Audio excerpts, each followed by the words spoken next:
বিভিন্ন সময়ে গত জুলাই মাসে বিভিন্ন সংঘর্ষে যে সকল আমাদের সন্তানেরা ছাত্রছাত্রীরা নিহত হয়েছে, পুলিশ বাহিনীর সদস্য যারা নিহত হয়েছে, আমাদের ছাত্রলীগ, যুবলীগ, আমাদের সহযোগী সংগঠনের নেতা কর্মীরা যে নির্মম হত্যাকাণ্ডের শিকার হয়েছে, সেই সকল নিহত বিদেহী আত্মার মাগফিরাত কামনা করছি। আমাদের ব্যক্তি পর্যায়ে আমাদের ভুল থাকতে পারে, রাজনৈতিক নেতৃত্ব, আমাদের যারা উপজেলা, জেলা বা যেখানেই থাকুক তাদের ভুল থাকতে পারে, কিন্তু সেই ভুলের শাস্তি যেন আমাদের প্রাণপ্রিয় নেত্রী জননেত্রী শেখ হাসিনা না পান, তার জন্য আমাদের দায়টাও আমাদের ঘাড়ে তুলে নিতে হবে। আমরা যারা সরকারের দায়িত্বে আছি, বিভিন্ন জায়গায় বিভিন্ন পর্যায়ে দায়িত্বে আছি, আমাদের ভুলের কারণে,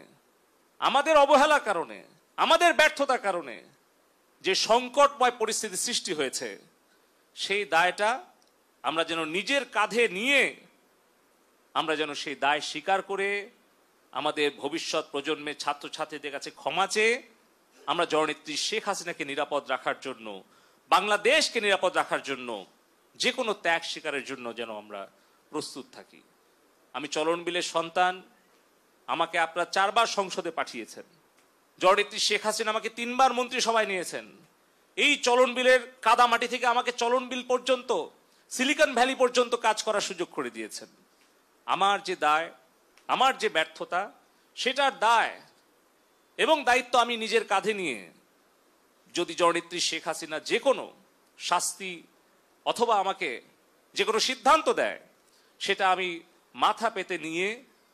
আমি বঙ্গবন্ধুর আদর্শের সৈনিক হিসেবে, জননেত্রী শেখ হাসিনার কর্মী হিসেবে, আওয়ামী লীগের একজন কর্মী হিসেবে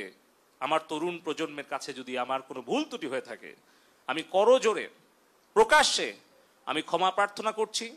এবং এই ইন্টারনেট ব্যাহত হওয়া, এই সোশ্যাল মিডিয়ার গুজব প্রতিরোধে ব্যর্থ হওয়া, এই সকল কিছু দায় এবং দায়িত্ব, ব্যর্থতা আমি নিজের কাঁধে তুলে নিচ্ছি এবং যে কোনো সিদ্ধান্ত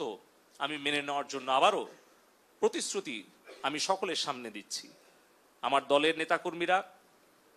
আপনারা সকলে ঐক্যবদ্ধ থাকবেন যেন কেউ কোনো ষড়যন্ত্র করে, সন্ত্রাস করে আমাদের এই এলাকা, আমাদের এই দেশকে অস্থিতিশীল করতে না পারে। ইনশাআল্লাহ মহান আল্লাহ পাক উপরে আছেন, আমাদের নিয়ত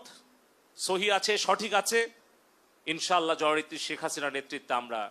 বঙ্গবন্ধুর স্বপ্নের বৈষম্য মুক্ত সোনার বাংলা গড়ে তুলব, আমাদের ভবিষ্যৎ সন্তানদের জন্য নিরাপদ বাংলাদেশ গড়ে তুলব।